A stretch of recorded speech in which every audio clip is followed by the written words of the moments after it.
Today we have a special presentation from Uponor. Now, this webinar is about fire sprinkler systems. Now, you may not initially think of a fire sprinkler system as a sustainable building product, but homes with fire sprinkler systems can save water, building materials, and most importantly, lives. We're going to discuss ways that fire sprinklers can make your homes more sustainable and also offer up the most effective and efficient methods for installing them into the homes that you design and build. Our presenter today is Eric Skare, Product Manager of Fire Safety at Uponor. Eric holds more than 12 years of experience in the fire protection industry. He is a certified fire protection specialist and is a professional member of the National Fire Protection Association, the American Fire Sprinkler Association, the National Fire Sprinkler Association, and the Plastic Pipe and Fittings Association. He serves on the NFPA Technical Committee for Residential Sprinkler Systems and is chair of the Fire Sprinkler Committee for PPFA. In addition to his professional work, he's also a volunteer firefighter in his hometown of Lakeville, Minnesota. Now, if you have any questions during the course of today's presentation, you can submit those for our guest by using the small box at the bottom of the Q&A. I'll review those questions and pose them to Eric during the Q&A time set aside after his presentation. Eric, welcome to the program. Thank you, Mike, and welcome to today's webinar focused on the sustainability of residential fire sprinkler systems. I'm Eric Skare, and I've been directly involved with the fire protection industry for more than a decade.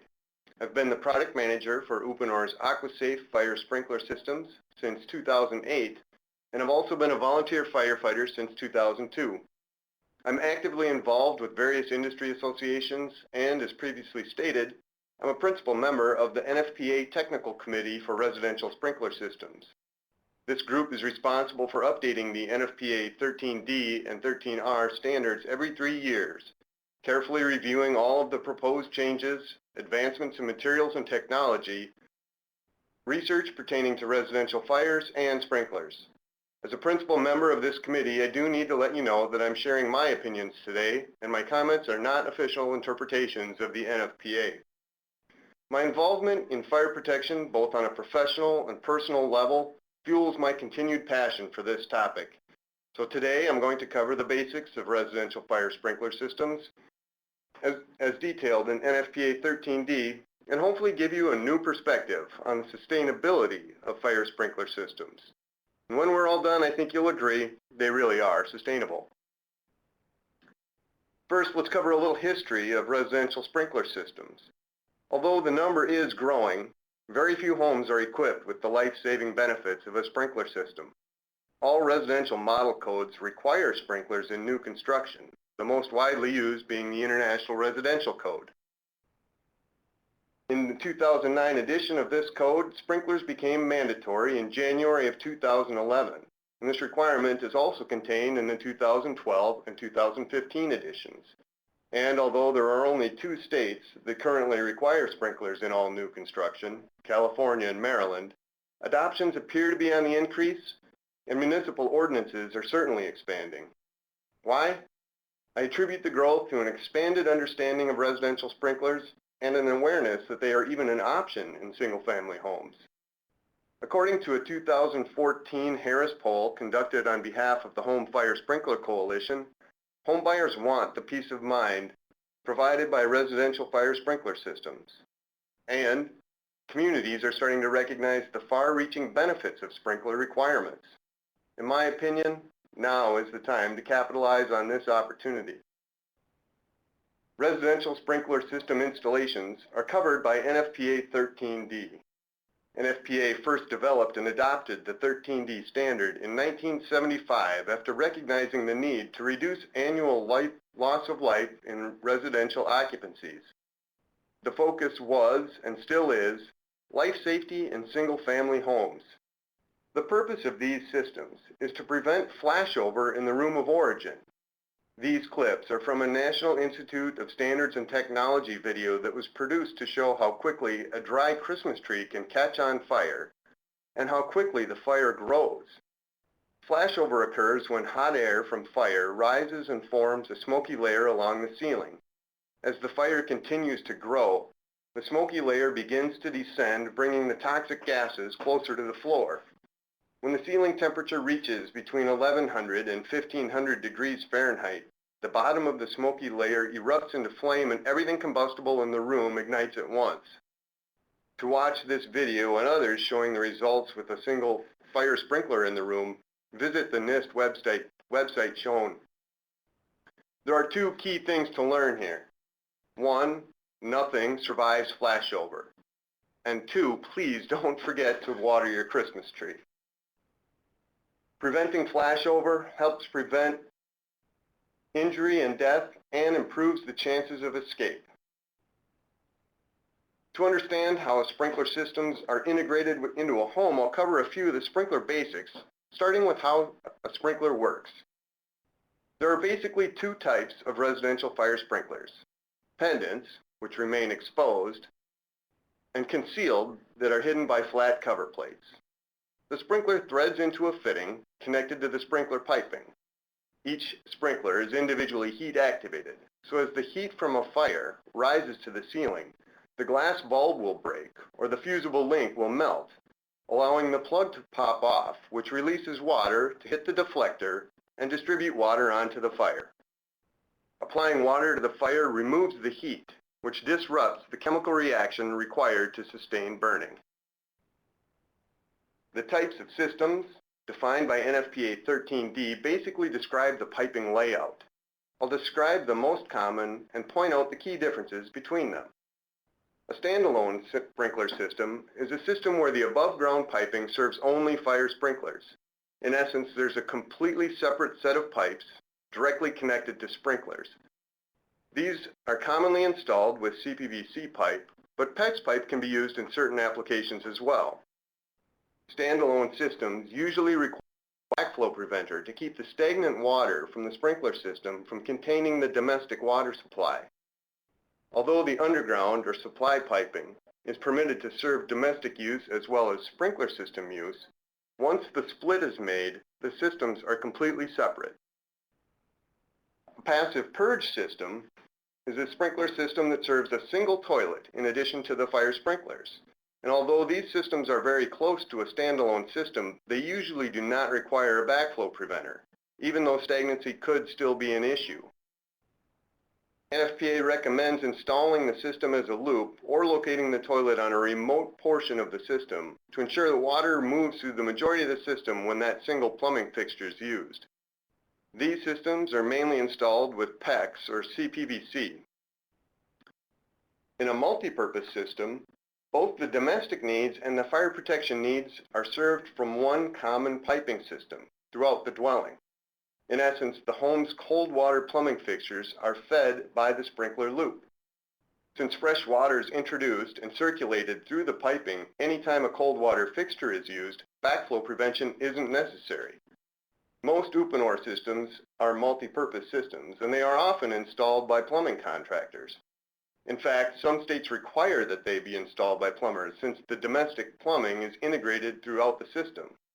These systems are usually installed with PEX, but CPVC can be used as well. This graphic helps to better visualize the differences in these systems. The sprinkler portion of the system is basically identical, but in the multi-purpose system, the cold water plumbing fixtures are fed by the sprinkler system instead of completely separate water lines. You can see that the multi-purpose system is usually installed as a loop to help reduce pipe sizes and promote circulation within the system. Along with several other benefits, it should be obvious that there are a lot less fittings and connections when using flexible PEX tubing for your piping systems. A common misconception with residential fire sprinkler systems relates to the ongoing testing and maintenance of the system. NFPA 13D does require the installer to provide the owner with instructions on these matters, but there are very few things that need to be done. In fact, 13D states, the sprinkler system shall be inspected and tested periodically to make sure the system is in good working condition. The beauty of a multi-purpose system is that it's tested every time a cold water plumbing fixture is used. If water is available at the faucet, the sprinklers are ready to protect you. In fact, Uponor recommends you test multi-purpose systems daily, at least to get a drink of our most precious natural resource. A little bit of foreshadowing there. We're almost to sustainability. It is very important, though, to know that sprinklers should never be painted. Paint can significantly delay or even prevent a sprinkler from operating. There are some additional recommendations for standalone systems or if the system has a pump, but in most cases, it's really that simple. So I hinted that sustainability is coming, and we made it. Sustainability has evolved into a much broader concept than just the preservation of our planet. The environment is obviously still a critical component of sustainability, but we now understand that there are also social and economic aspects or pillars as well. When these pillars are depicted as intersecting ovals, a truly sustainable solution is obtained when all three components benefit. Fire sprinklers fall into that three-way intersection, as I'm about to explain. The ultimate goal of a residential fire sprinkler system is to protect life for occupants by giving them a chance to escape the deadly effects of fire in today's homes. Fires burn hotter and faster than in the past, primarily due to changes in construction and the contents of our homes. A recent study by UL Laboratories found that today's larger homes, open floor plans, increased synthetic fuel loads, and changing construction materials have reduced the time to flashover from about 30 minutes to less than 5 minutes. Smoke alarms used to provide enough early warning for most occupants to escape the home before they were overcome by smoke. Now, fires grow so quickly and produce such toxic gases that occupants can't escape quickly enough. That's why the fire service is so adamant that fire sprinklers should be required in all new homes. More and more residential fire victims are actually found near an exit. They just didn't have time to get all the way out. Statistics indicate the very young and very old are the most at-risk age groups. I think it's fairly obvious that in many cases these groups might need help to escape or may not be able to move quickly enough on their own. With today's fires, the environment often becomes untenable before they can be helped to safety. But it's not just about saving lives. Sprinklers also help to minimize injuries from residential fires, which helps to sustain people's quality of life. According to NFPA, using fire statistics gathered from 2007 through 2011, over 13,000 civilian injuries occur in an average year in home structure fires. Obviously, the death of a loved one is devastating, but the recovery from and ongoing effects of a fire injury can dramatically impact one's life. Burn injuries specifically can impact the ability to work, play, and interact socially. The emotional and psychological effects can be as debilitating as the physical effects. That's why the Phoenix Society, a leading national nonprofit organization dedicated to empowering anyone affected by a burn injury, is such a strong supporter of home fire sprinklers. Of course, firefighters are also concerned about their own safety. Because the environment has changed so dramatically, the fire service has started to review their standard operating protocols. With flashover potentially occurring right about the time firefighters would be entering the structure, it may become more likely for the operation to be defensive from the beginning. You might have heard of this referred to as surround and drown or saving the foundation. It's a bit of gallows humor in the fire service and definitely not the outcome we hope for. But with the increased likelihood of structural collapse or floors and roofs caving in, fire departments have to remain cautious. The aggressive, hard-charging fire attack that we were used to has the potential for deadly consequences. Fire service awareness on this topic has grown as a result of full-scale fire tests conducted by Underwriter Laboratories. The tests evaluated the structural integrity of engineered lumber products as compared to legacy or dimensional sawn lumber and the effects of adding gypsum ceiling boards. They found that with some unprotected engineered wood floor joists, floors have the potential of giving way much more quickly than in the past and with very little warning. There are always a lot of unknowns and changing conditions when fighting a fire. Now added to this list is whether or not the floor will support us as we search for the fire or occupants. This has forced many fire departments to approach fire scenes even more cautiously. I can tell you from personal experience that these tests are relevant. A couple of years ago, we arrived at a structure fire with light smoke showing from second-story eaves. I was on the initial attack line, holding the coveted nozzle as we entered the home through the front door to search for the fire. The main floor of the home was almost perfectly clear, with only very light smoke visible. Just a few feet into the home, I began to sink through the floor.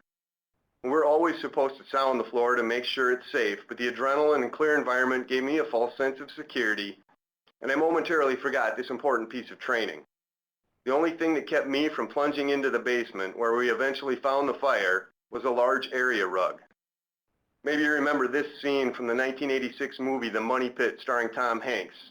Now, I'll readily admit I'm not a movie critic, but I loved this movie and thought that scene in particular was hilarious. But thinking about how close I came to falling through the floor directly into the heart of the fire, on the other hand, that's definitely not funny. The quick response of sprinklers can control the fire, minimize the deadly smoke, and protect the structural integrity of the home, prolonging the time to escape and keeping it much safer for firefighters to do their job. Sustaining life for occupants and firefighters, and preserving the quality of life from the devastating effects of fire are the most obvious benefits of sprinkler systems. But the other pillars are critical as well. Fire sprinklers have been proven to significantly benefit our planet in fire situations. The most obvious benefit is the reduction of water usage, as summarized in the FM Global Technical Report, Environmental Impact of Automatic Fire Sprinklers. In a joint research project conducted by FM Global and the Home Fire Sprinkler Coalition, the environmental impact of automatic sprinklers is well documented. Identical large-scale fire tests were conducted for comparison between an unsprinklered fire event, relying only on fire service intervention, and a fire controlled by a single sprinkler until the arrival of the fire department for final extinguishment. Comparing the water usage between the two tests, it's estimated that the reduction in water use achieved by using sprinklers could be as much as 91%. The typical flow for an 1 3/4 fire hose is up to 150 gallons per minute. If the fire department deploys 2.5-inch hose lines, as becoming more common, the flow could be as high as 250 GPM.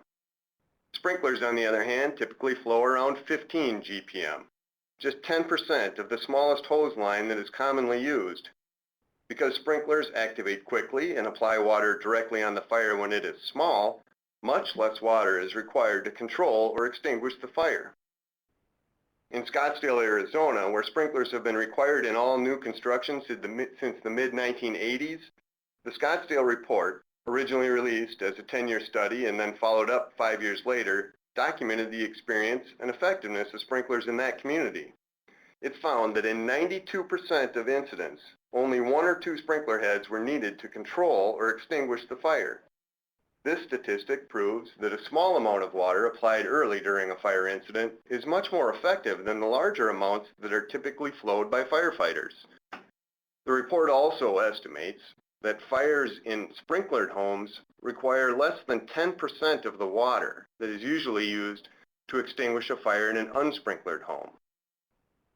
And in case you were curious about the water damage from sprinklers, remember, they are individually heat activated, so it's usually limited to the room of origin.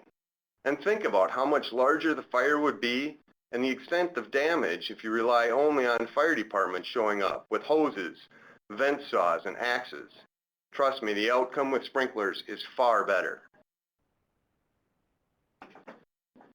The FM Global study also included air quality measurements and indicated that automatic fire sprinklers reduced the greenhouse gas emissions by 97.8%. Overall, the levels of emissions were more than 10 times greater in unsprinklered fires, and for several species the ratio was greater than 100 to 1. In addition to using significantly less water, far fewer pollutants were evident in the water runoff from the sprinklered fire. For example, the pH of the wastewater exceeded the allowable range that most environmental agencies require and was 4 orders of magnitude higher in alkalinity than the sprinklered test. And although the solid waste samples from both tests wasn't considered hazardous from a chemical standpoint, the volume of materials from an unsprinklered fire is dramatically higher. Since flashover didn't occur in the sprinklered test, the damage to the structure and contents was significantly reduced, thereby limiting the amount of materials headed to landfills. It's likely that the unsprinklered fire would have spread to adjacent rooms since flashover occurred prior to the fire service arriving, greatly increasing the amount of damaged materials. This conclusion is reinforced by the 15-year Scottsdale study looking at the economic impact of fires.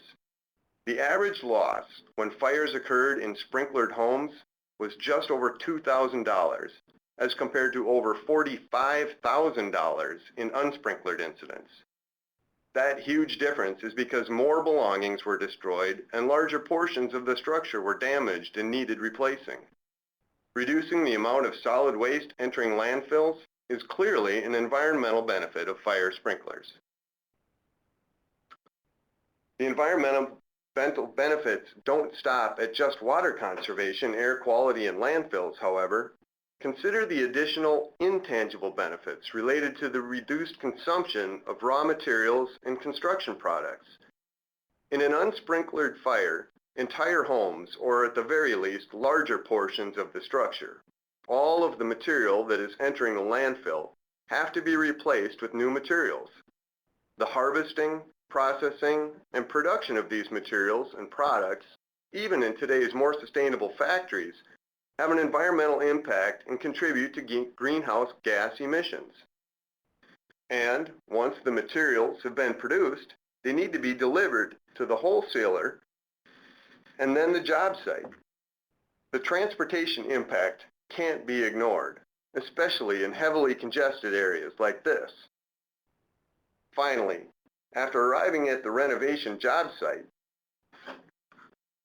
heavy equipment is oftentimes required when rebuilding the structure.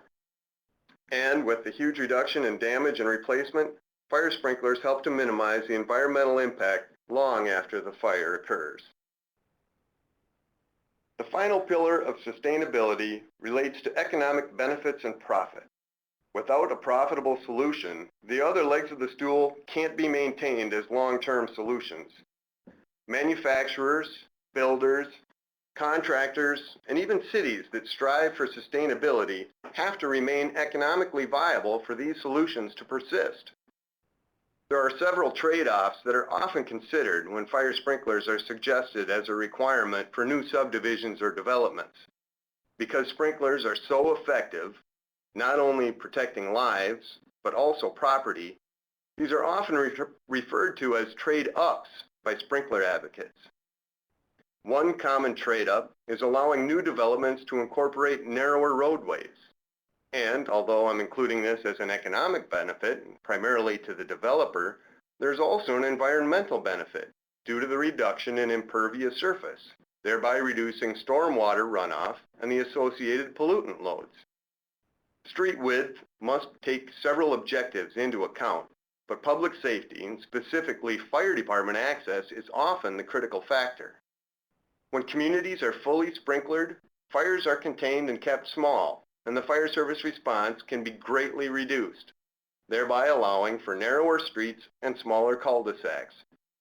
The city also benefits from narrower streets from a maintenance standpoint, especially in cold weather climates where snow removal can be extremely burdensome.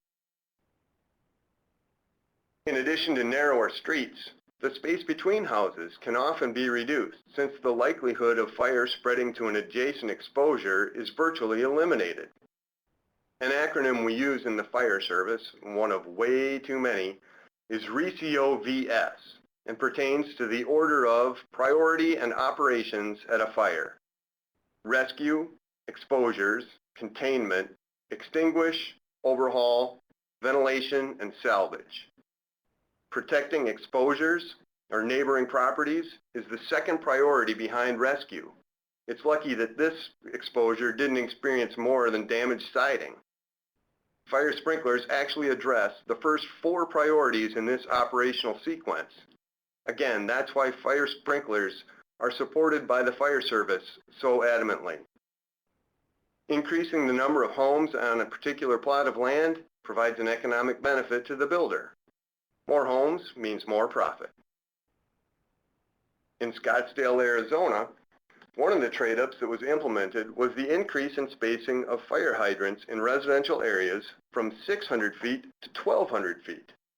Obviously, cutting the number of fire hydrants in half is a substantial economic benefit for the developer and the city, but there are also the costs of installation, both from an equipment standpoint and also the labor and potential safety considerations.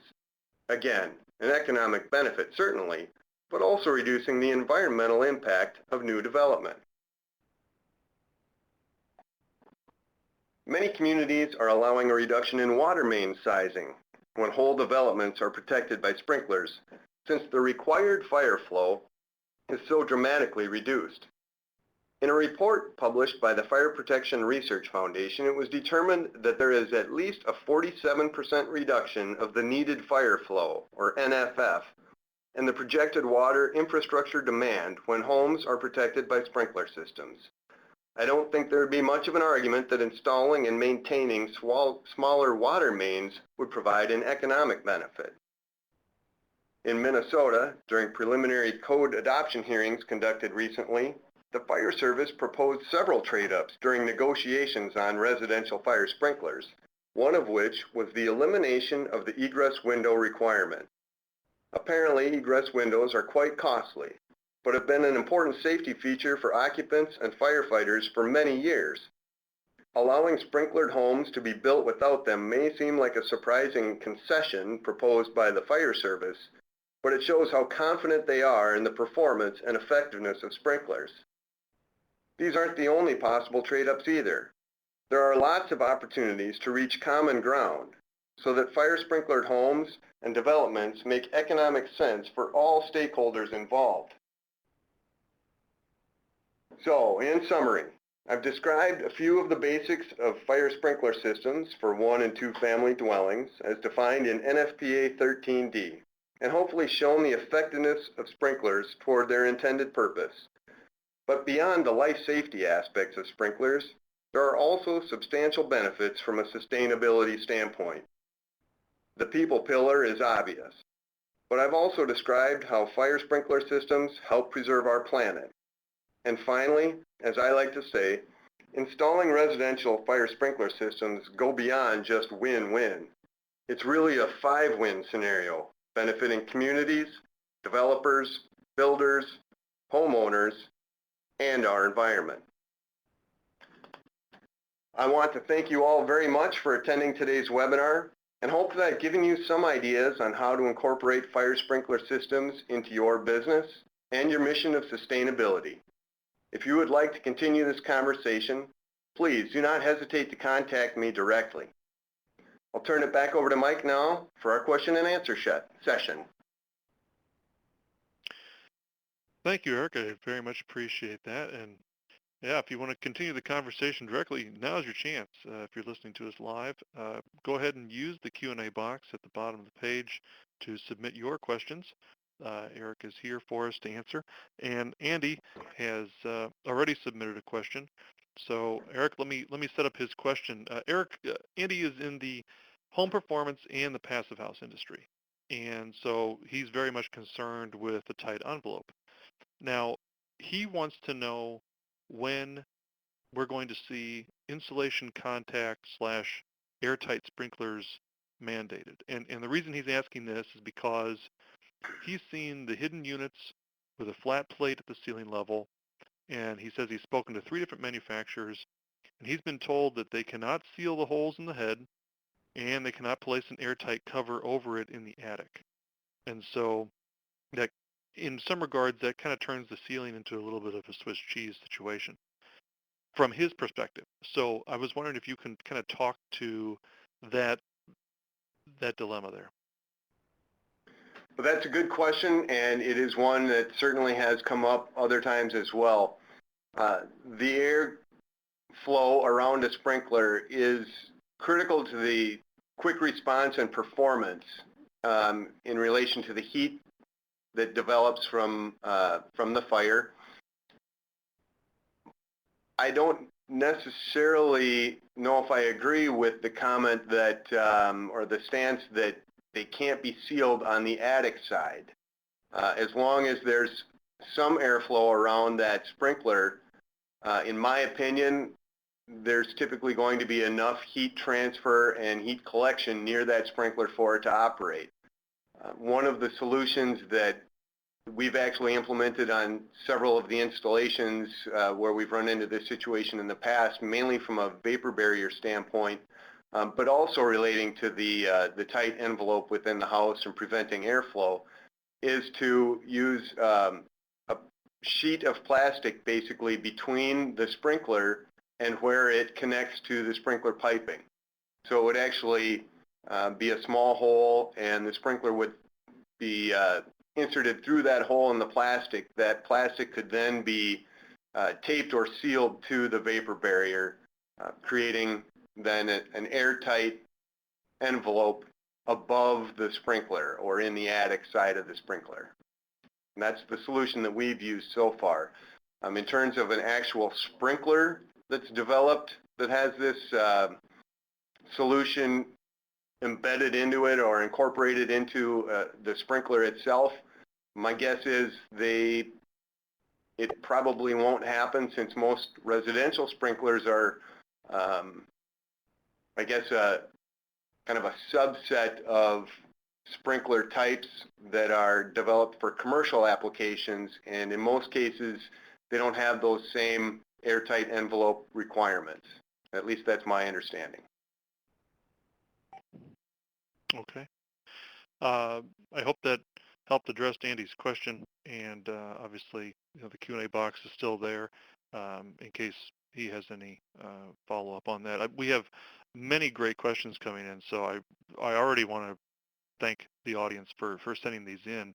We have a question from Ian. Ian wants to know, do multi-purpose systems, do those require pressure regulators or other specialized equipment between the sprinkler loop and the household faucets and appliances? No, there isn't any requirement between the sprinkler loop and the domestic plumbing fixtures. Primarily, that is all accounted for as the water enters the home or on the supply side of the system. So in Uponor's multi-purpose systems, we design with the pressure coming into the home, whether that be through a PRV or pressure regulating device of some sort, and they all operate basically at less than 80 psi, which is what the plumbing code would require for the domestic sprinkler system, or domestic plumbing system, excuse me. So nothing in between the sprinkler loop and the fixtures directly. It's all handled basically on the incoming side or the supply side to the home. Okay. And wanted to go back to Andy's question for just a moment. He was saying that manufacturers have told him he cannot cap the top. He's gently requesting that the industry needs this in writing, so those who are doing the air sealing and the vapor barrier, they're not held liable. That's his request. We do have many other great questions, though. Another one from Eric, not you obviously, but different Eric. Just wanting to clarify that residential sprinklers were a trade-up in the 06 appendix, and they were required in the 09 IRC, section R313, cross-reference to the IPC 2904. He said that taking effect January 1st, 2011 was correct. He wanted to indicate that residential sprinklers have been around since 06 in the IRC. Furthering, I think, the fact that, these things have been allowed for quite some time, and that I think they do make a lot of sense. And it's one question I wanted to kind of interject into this discussion, if I could. For those that don't know, the sprinkler topic is controversial. Often the mandate of sprinklers is amended out of local codes. Eric, the question I have for you is this starting to change? I've heard some state fire marshals are giving serious consideration to just making it the law. And I was wondering if you could give us your take on the regulatory landscape. Absolutely, and it is a great question. It's one that changes almost every day across the nation. And Eric was right. Residential sprinklers aren't new. In fact, as I pointed out, the NFPA 13D standard, which covers 1 and 2 family dwellings, has been around since 1975. So sprinklers aren't new, but the actual requirement in the model codes that they be included in all new construction first occurred in the 2009 edition. So it's been since January 2011, if you go by the model codes. Now each state adopts the model code or the particular model code. I think 49 out of 50 right now use the International Residential Code as their model code. But as they adopt it, each state has the ability to make amendments or changes as they make it their own state building code for 1 and 2 family dwellings. I think the landscape is changing. Just recently in Minnesota, as they went through the adoption cycle for the new building codes, the requirement went in for new homes that exceed 4,500 square feet. So the fire service was pushing for adopting the model code as it's written, and the sprinkler opponents basically didn't want anything. And so the Department of Labor and Industry here in Minnesota found some middle ground and said we're going to start at least with larger homes, those 4,500 square feet or more. That kind of thing I think is happening more and more across the country. More local jurisdictions are requiring sprinklers, especially in those new developments that may be outside of the timely response of a fire department, so the community can expand without having to build a new fire station, equip it, hire new firefighters, and so they can increase their tax base, allow their city to grow without having to invest quite so heavily in the infrastructure and public safety side of things. So there are a lot of variables. I think, in my opinion, the experience and effectiveness of sprinklers is well documented and hard to argue. And I think there are a lot of opportunities to reach middle ground or common ground so that residential sprinklers make good economic sense for all the stakeholders involved as well. It's just going to take time to change some perceptions, and you know, we as a society resist change. This is a pretty significant change, but I think it's one that makes sense. And because of some of those things that I mentioned earlier, the changes in construction and the materials and the contents that we're putting in our homes, it's just not the same anymore. Smoke alarms used to do an adequate job of giving us enough time to get out of our homes in a fire situation, and we don't have time anymore. The fires are too hot and the gases are too deadly to allow us to get out. And that's where fire sprinklers come in to help maintain a safe environment so that we can escape.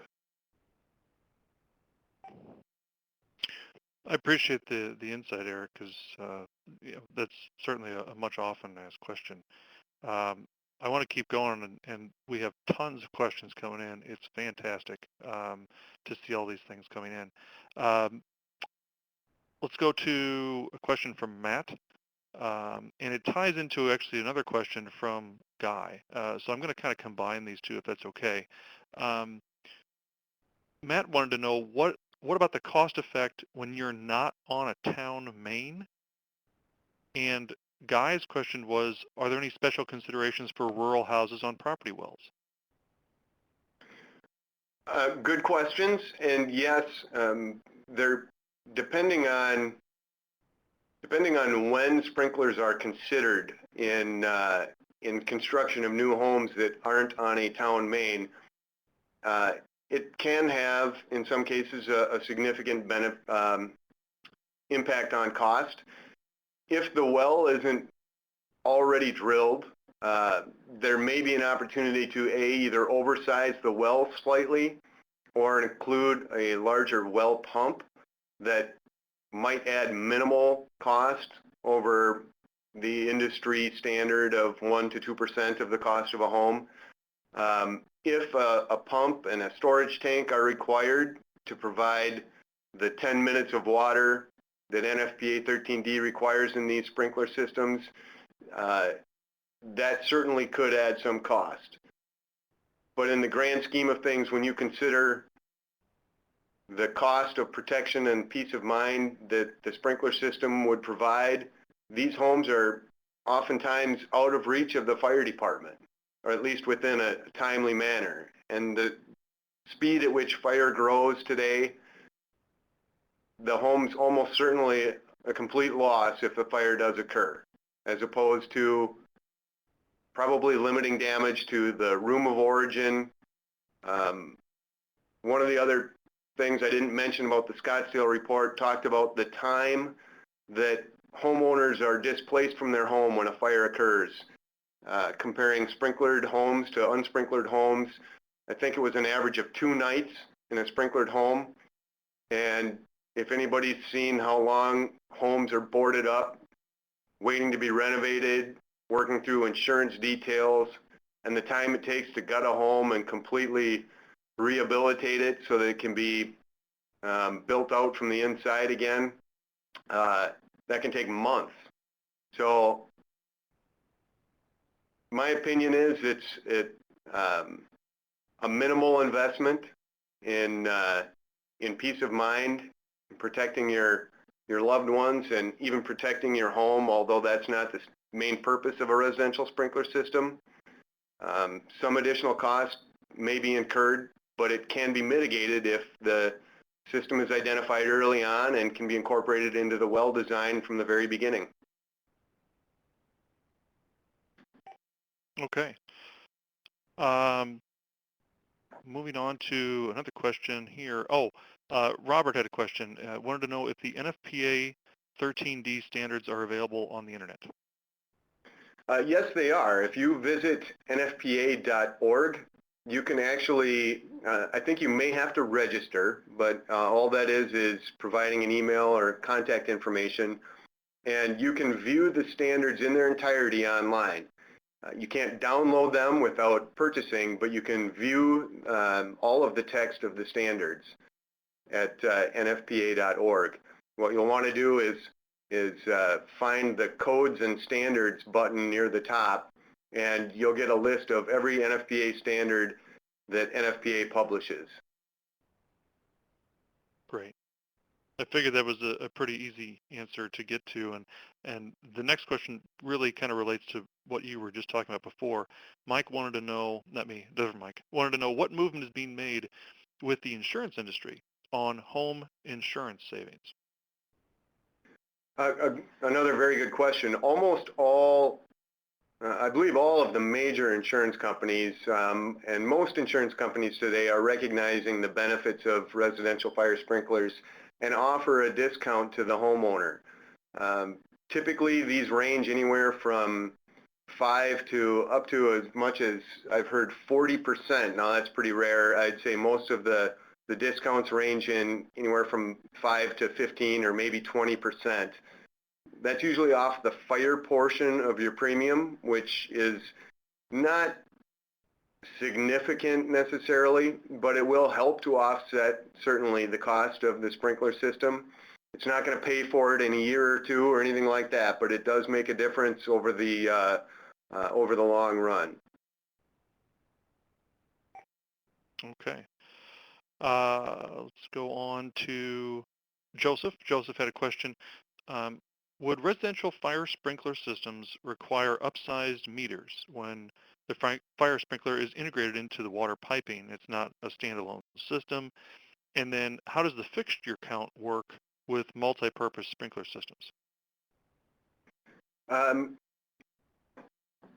There usually is, there are some limitations with what I believe are used to be at least the standard water meter, which was a 5/8 meter. We really like to see larger meters with sprinkler systems. 3/4 is kind of the minimum we hope to use, and even 1-inch meters, especially on some larger homes, can make a big difference. There it continues to be a challenge in some areas with water authorities, and some areas charge some pretty ridiculous fees, extra fees when using larger water meters. That's something that the fire sprinkler industry is trying to work with water purveyors to recognize that just because a larger meter is installed doesn't mean that more water is necessarily going to be used. There really isn't much of a difference between multi-purpose systems and standalone systems in terms of the water meter size that's required, because the sprinklers really are the same. They, standalone systems and multi-purpose systems all use residential fire sprinklers. They're listed with specific flow and pressure requirements, and those are independent of the type of system. In a multi-purpose system, NFPA doesn't require that you incorporate the domestic plumbing demand on top of the fire sprinkler demand. So the systems are calculated using both a one-head situation where one sprinkler head would activate and control the fire, but also a two-head calc. So systems and the piping are all sized assuming that two heads will activate and be flowing the water that are required by the sprinkler listings. So only when you're dealing with a twin home would you have to add extra water requirements or flow. From a domestic side, NFPA requires adding 5 GPM, and that's to size the supply pipe. So from the street to that twin home when they share that water supply. That's the only time the plumbing fixture demand is actually added into the sprinkler demand. And that's on a multi-purpose system. Standalone systems, they're saying because the shared water supply wouldn't affect one system to the other because of the plumbing demand. Plumbing could still be being used in one side of the home while the sprinkler system is in the other. It doesn't apply to a standalone system. I think I've interpreted that correctly. Okay. Again, great questions coming in. I encourage you to please ask them. We've got a number to get through still. Robert wanted to know, are there any cost estimates per square foot to sprinkle a residence? That's probably a very common question you get. It is a very common question. Cost estimates, the recently published report, and I forget if that came from the Fire Protection Research Foundation, but it was conducted originally in 2010 and then refreshed in late 2013. And the number came in at $1.35 per square foot. Now that was a national average and looked at 10 or 15 different communities around the country where relatively large number of sprinkler systems are going in. More commonly, what the number we use is 1 to 2% of the cost of the home. And that kind of levels the playing field a little bit because labor rates and construction values vary so widely across the country. That kind of brings it more into perspective. So 1 to 2% of the cost of the home is a fairly accurate number. Okay. Wanted to go back. Eric had another question, and Eric, we really appreciate you sending these questions in. Those of you attending this can't really see his comments, but he's very enthusiastic about what Eric has been presenting here. I swear it's not the same Eric, but very much confirming what Eric's been talking about and sharing some links with me. But Eric, the other Eric, did have a question about, there's a lot of consternation about spray foam insulation on CPVC pipe and improper application of it causing the pipe to fail. Does PEX have similar challenges? It can, depending on the type of spray foam insulation. And most of those concerns, I think Eric got right. It's the improper application of that spray foam. What can happen is significant heat can be generated when too large of a lift basically is applied at once. So too much spray foam all at once can trap that heat in because the outside of the spray foam will harden and basically hold the heat in for an extended portion of time and allow the heat to rise too high. If that's done, it can affect PEX just like it can affect CPVC. In addition to that, there are some of the chemicals that are involved or incorporated into some of the spray foam insulations are incompatible with most plastics and can potentially cause damage. So my recommendation would be consult the tubing or piping manufacturer directly and find out which spray foams are approved or recommended, and definitely make sure that the insulator is using best practices and the recommendations from the spray foam manufacturer as they're installing it. Done properly, using the right materials, spray foam is an excellent insulating choice and can really solve some issues in tight spots and difficult to reach places where it might be hard to insulate with either a batt or blown in insulation. So I wouldn't rule it out, but it just needs to be done properly. Okay. Tony had a question. He wanted to know if you can reiterate why flashover occurs more quickly now than in the past. In other words, why do fires escalate more quickly now? Absolutely. The primary thing is because we're putting in much more, a lot more synthetic fuel loads into our homes compared to what's called legacy contents and construction of the past, where furniture was built out of wood with cotton padding and leather, for example, as a covering. Those materials didn't burn very quickly. Today's furniture and wall coverings and carpeting and flooring and everything else, for the most part, they're really made out of fuel. And so as the furniture burns, as the construction materials that are used in the home burn, they burn much hotter and more rapidly than those materials of the past. So flashover it's again when the heat from the fire rises, it hits the ceiling, it starts to build up, and fire is actually, it's not the solid piece of wood or the furniture that's burning.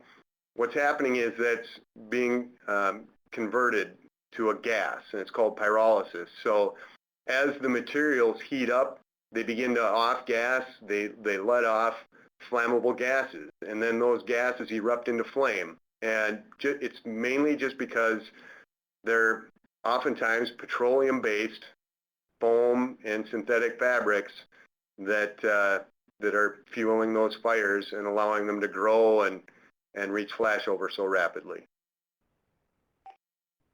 Okay, appreciate that. Had a question from Madeline. It said earlier in your presentation, you did a great job describing how the sprinkler works. But what about grease fires? Isn't water discouraged in those situations? That is, it's a common question, and it's the main reason that sprinklers are still effective in cooking fires and even grease fires is because the water droplets are so small.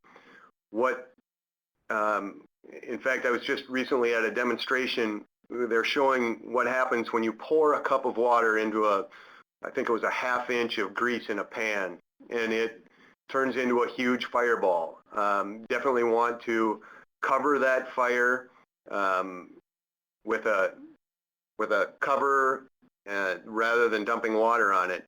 But the reason a sprinkler helps to control that fire is that the water droplets are very small, and the way that the sprinkler removes the heat from the fire is that those water droplets are converted to steam, and that absorbs the heat or helps deflect the heat away from the fire, and again, it disrupts that chemical reaction that takes place. So even though you've learned and you've heard, and I'm glad you are aware that you shouldn't add water to a grease fire, the sprinkler helps cool everything else and wet it down so that nothing else in the kitchen starts on fire from the grease. But it doesn't splatter the grease in as much as dumping water or throwing a pan under a faucet would, because it's much smaller water droplets. Okay, that's a very insightful explanation there. Daniel had a question asking your opinion, and I understand you may not be able to answer this, but nonetheless, I'll throw it out to you. He wants to know, when is LEED going to acknowledge and apply credits for the environmental side of installation, as shown, and he references a 2010 FM Global report. So he's just wanting your opinion on when that might happen. Well, I hope it happens soon, Daniel. I hope you can tell I absolutely believe that that fire sprinklers should be considered a part of green building and count for LEED points. I don't know. My gut feel on it is that there isn't a huge push necessarily quite yet for LEED in residential construction and single-family homes. It's still, I think, probably more on the extremes that single-family homes are looking for LEED points. Certainly, I think there's a benefit, and I think as a society we're headed in that direction. We'd all like to impact the environment more carefully than we've done in the past, but I think that there are probably bigger targets right now for LEED points, and I think the green agencies and associations, there's a lot of them all looking at different ways to evaluate the sustainability of buildings. I think their bigger focus right now is on the commercial side of things. And so I think it'll be a while before it happens residentially. But absolutely, the documentation's there showing that there should be points. We have Tiffany joining us from Habitat for Humanity International, and she wanted to know if there's a design solution to keeping the water lines within the conditioned space, which would then minimize the air sealing concerns that we talked about earlier. Absolutely. One of the things that I actually didn't point out is looking at a design and layout that incorporates sidewall sprinklers. These would be sprinklers that actually, maybe many of you have seen them in your hotel room. The sprinkler that protrudes from the wall. There are actually flat concealed sidewall sprinklers, so it would be just a flat cover plate. So that's one option, is to run all the piping on interior walls and use sidewall sprinklers. Another option is to fur down the ceiling, for example, and run all of the piping on the conditioned side of the space to keep sprinklers out of the attic. Properly insulated pipes in the attic shouldn't be an issue. In fact, most Uponor systems over the past 13 or 14 years have been installed with piping in the attic, insulated properly. MultiPurpose systems do have a benefit because the water is moving anytime cold water plumbing fixture is used. So it's not just sitting there stagnant like a standalone system would be. But any type of system, if insulated properly, there should be enough heat transfer from the conditioned space to maintain the sprinkler pipe in the allowable range, which is 40 degrees, between 40 degrees and 120 degrees. But there are some options as well to keep the pipe in the conditioned space. All right. Question from Robert again. Once the fire is extinguished, how is the sprinkler closed? There isn't a means incorporated into any sprinkler to actually shut the individual sprinkler off. So What would happen is, in most cases, if fire occurs, the fire department would arrive and shut the water off to the home. In a multi-purpose system, it would be shutting the whole water off to the home. In a standalone system, there's probably a control valve that you could shut off the water to the sprinkler system. But that's primarily how you would stop the flow of water, is with a main shutoff valve. There are some products on the market, and some firefighters actually carry a couple of small wooden wedges that you can insert between the deflector and the orifice of the sprinkler that can stop the water. But still, to completely stop it, you're going to go back to the main shutoff valve where the water supply is coming into the home. Okay. Peter had a question as well. You mentioned fire sprinkler opponents. Besides upfront cost, what are the most common objections to installing these fire sprinkler systems? Really, cost is the biggest one that I hear, and it's probably only, at least in my opinion, the only one that really has any merit whatsoever, although I think the cost is certainly well worth what you're getting from it. Some of the other things that I've heard are really, you've probably heard many of the same, usually referred to as myths surrounding sprinkler systems. And Hollywood has done a good job of teaching people that when one sprinkler goes off, they all go off. I tried to point out earlier, they're individually heat activated. So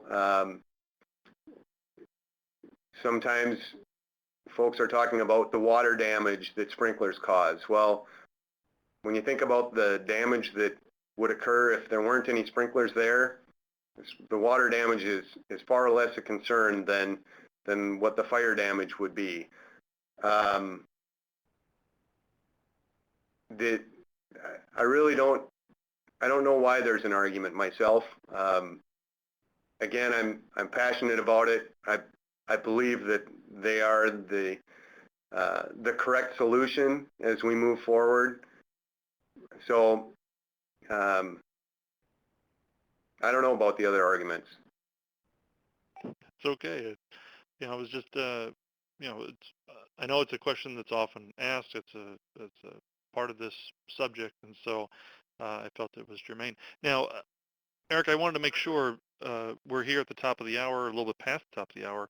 Are you okay to stick around for a couple more minutes? We've got a couple more questions left on the list. Absolutely. Bring the questions on. I'll try and answer them the best I can. Great, thank you. We had a question from Mike again, not me, the other Mike, and it's very pointed. Several comments were made on firefighters and their approval of fire sprinklers, but has a study ever been done on how many firefighters are living in new homes with sprinklers? Not that I know of. And like I said, the number of homes that are getting sprinkler systems today is still relatively small. I keep thinking that I live in a new home, even though I've been there 14 years now, and I moved into that home prior to starting my work here at Uponor and prior to being a firefighter. So unfortunately, my home doesn't have fire sprinkler system in it yet. But working for Uponor, I can also tell you, unfortunately, I don't have any radiant floors in my home yet either. So the opportunity still exists for me to add those, and at some point, I'm sure I will. I think that as firefighters or anyone else that really understands how sprinklers work and the potential impact they can make, and anecdotally, I guess, most people that I've heard from that have experienced a fire in their home, now that they know sprinklers are available to help protect them, they wouldn't live in a home without them. So I wish retrofit was a little bit easier, especially in a two-story home. It can be quite a challenge. It can be done, and if you're remodeling, it's certainly easier to incorporate them at that point. The remodel numbers, I don't think there's ever been a cost study done on what it would take to put a sprinkler system in when you're remodeling from a from a dollars per square foot standpoint. It would be more than in new construction, certainly, but again, it's providing the peace of mind and knowing that the sprinklers are there to protect your loved ones. It'll happen for me eventually. I think it'll happen as more people understand that they're available. And to your comment there, Keith was wondering, it kind of begs the question about retrofit plausibility. Is this something that is viable in a retrofit situation? Absolutely. Especially if it's a single family home, a sprinkler system can be installed with pretty minimal impact. You're really looking at if you have attic access, you can install the piping and re-insulate over the top. It's pretty easy to incorporate a sprinkler system at that point. Again, a little bit more of a challenge when you're looking at a two-story. That main floor installing sprinklers can be a little bit more difficult. There are some manufacturers that have retrofit products specifically designed to minimize the intrusion or demolition that's required.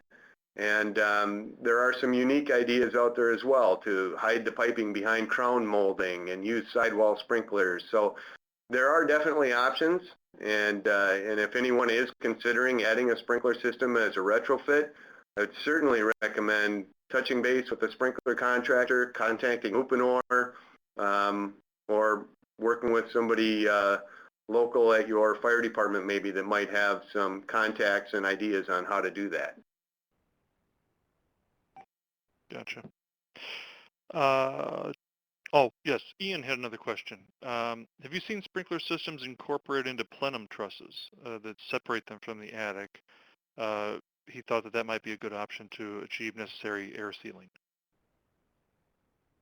I have to admit, I'm not really if I know what plenum trusses are. I'm envisioning an open truss type of joist where the insulation and vapor barrier and everything else would occur above that open truss.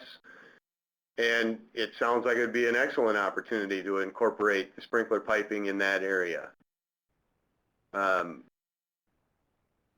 I guess I just am unfamiliar with that term in relation to residential construction.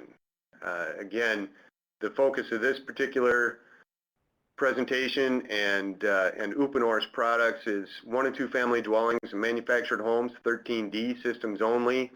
So when you get into commercial applications, that's where I usually hear the term plenum, our products wouldn't be appropriate for use in those type of construction.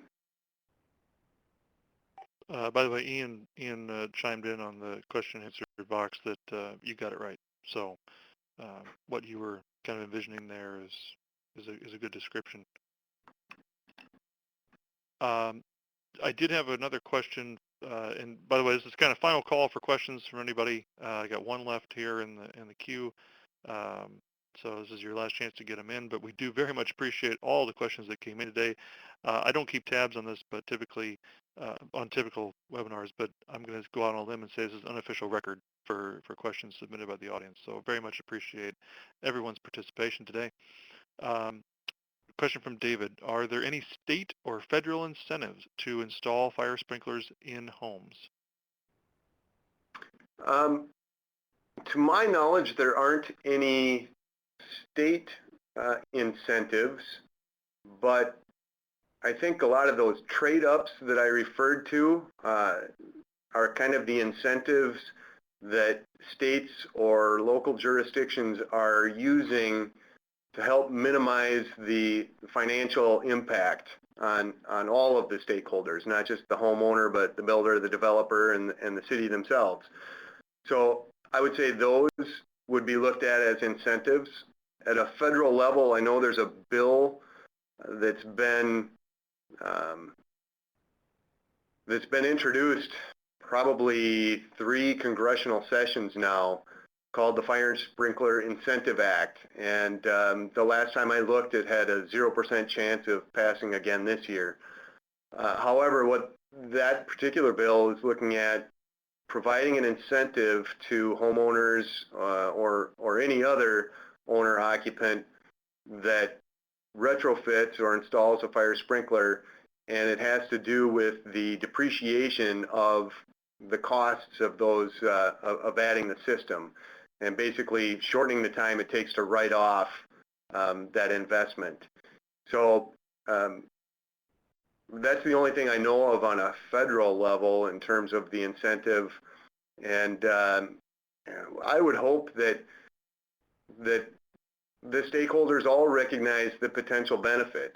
The homeowners are going to win, and the environment's going to win, and then the rest of it is making sure that the rest of the stakeholders all can benefit from it as well. And I think that's what I tried to show in the economic side of the sustainability equation, is that there is ground, there is an opportunity for everybody to win, and I think those are the incentives that if everybody can agree to work together, it'll just make sense to install sprinklers in all new construction.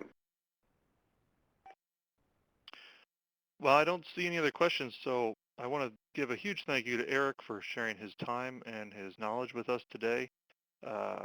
Thank you very much to the audience as well for all their participation. Like I said, that was probably the greatest number of questions I've seen. So that speaks, I think, to the topic. I think it also, though, speaks to you, Eric, and all the information you've provided us today.